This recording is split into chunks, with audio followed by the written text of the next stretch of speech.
তো বন্ধুরা, কেমন আছো সবাই? দেখো, আজকে একটা নতুন ভিডিও নিয়ে চলে এসেছি।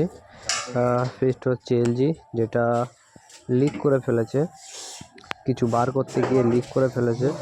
তো আমরা এটারই কুলিং কয়েল মানে ডিপটা চেঞ্জ করব। তো চলো কাজ শুরু করা যাক। দেখো, খুলে ফেলেছি খুব সুন্দরভাবে। তো আমরা এখান থেকে কেটে এখানেই ঝালাই করে দেবো আবার সুন্দরভাবে। তো এলজির এটা সিঙ্গেল ডোর ছোটো ফ্রিজে 190 লিটারের ডিপ আছে। তো আমরা সেম ডিপ একটা নিয়ে এসেছি। দেখো, হিলসের, খুব ভালো। হিলসের মাল খুব শক্ত হয়, খুব সুন্দর এটা। তো কেটে বের করে নেই, চলো। সুন্দরভাবে কেটে পরিষ্কার করে তারপরে ঝালাই করতে হবে, নাহলে খুব সমস্যা হয়ে যাবে। ভিতরে শর্ট জায়গায় অনেকে পুড়িয়ে ফেলে। তার আগে আমরা একটু ফ্ল্যাশ করে নিলাম, যেহেতু লিকেজ হয়ে গেছে। তো দেখো কি পরিমাণ ময়লা বের হচ্ছে এর মধ্যে থেকে, দেখতে পাচ্ছ কত নোংরা বের হলো। তো আমরা সিটিসি দিয়ে ফ্ল্যাশ করে নিয়েছি। লিক হলে অবশ্যই সিটিসি দিয়ে ফ্ল্যাশ করে নেওয়া ভালো, তাতে করে ঠিকঠাক চলে। তো মোটামুটি আমরা ফিল্টার লাগানোর জন্য পাইপ ঠিক করছি, ভালো করে পরিষ্কার করে নেই, ঝালাই করতে হবে ফিল্টার।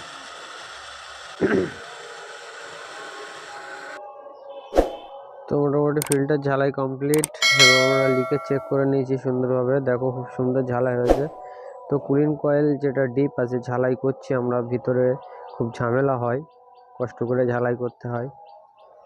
তো মোটামুটি আমরা একটা ঝালাই করে নিচ্ছি অলরেডি।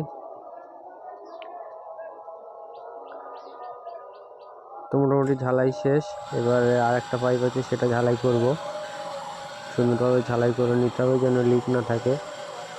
অনেকে ভিতরটা পুড়িয়ে ফেলে ঝালাই করতে গেলে, তো আমরা সেরকম কিছুই হয়নি। খুব সুন্দরভাবে আমরা গার্ড করে ঝালাই করে দিয়েছি দুটোই সুন্দরভাবে। তো ডিপ লাগানো কমপ্লিট।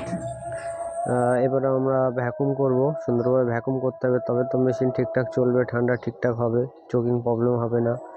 তো ভ্যাকুম চালু হয়ে গেছে আমাদের, এবং ভ্যাকুম মোটামুটি কমপ্লিট। আমরা এবারে গ্যাস দেবো, মোটামুটি 20 মিনিট মতো ভ্যাকুম করেছি। এবার মোটামুটি গ্যাস দিয়ে চালু করে দেবো মেশিনটা। তো চলো গ্যাস দেওয়া যাক। এটা 800 গ্যাস ছিল, এটা ইনভার্টার ছিল। পুরো ঠান্ডা মান্ডা সব কমপ্লিট। টাটা, এটা পরে দেখা হচ্ছে পরের ভিডিওতে।